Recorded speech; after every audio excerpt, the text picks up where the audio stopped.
Pour pouvoir produire leur énergie, les muscles ont besoin de nutriments et de dioxygène apportés par le sang.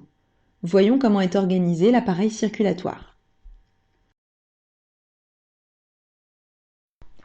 L'appareil circulatoire est composé de vaisseaux sanguins, sortes de tubes à l'intérieur desquels le sang circule.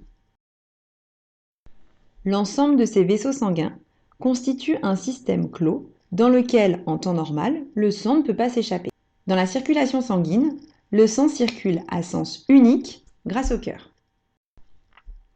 Il existe 3 sortes de vaisseaux sanguins. Lorsque le sang quitte le cœur, il circule dans des artères.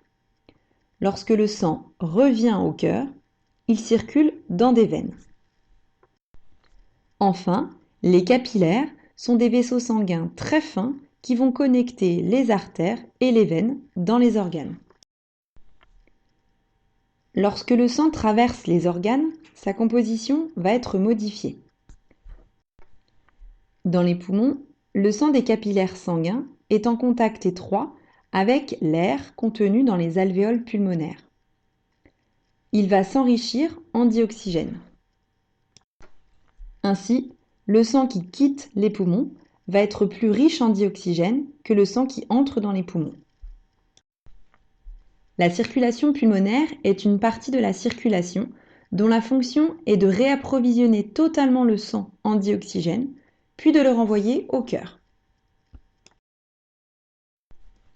Dans les organes tels que le muscle, le sang qui arrive est riche en dioxygène. Au niveau des capillaires sanguins, des échanges vont s'effectuer et le sang va s'appauvrir en dioxygène.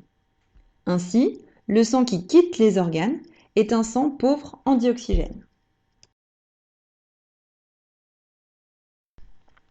La circulation générale est une partie de la circulation dont la fonction est d'amener le sang qui est riche en dioxygène à tous les organes du corps, puis de le renvoyer vers le cœur.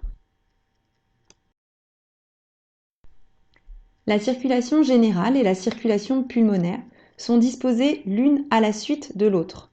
On dit qu'elles sont disposées en série. De cette façon, le sang est toujours approvisionné en dioxygène avant de revenir au niveau des muscles ou des autres organes. Le cœur joue donc le rôle de double pompe. Il envoie le sang pauvre en dioxygène vers les poumons et il envoie le sang riche en dioxygène vers les organes.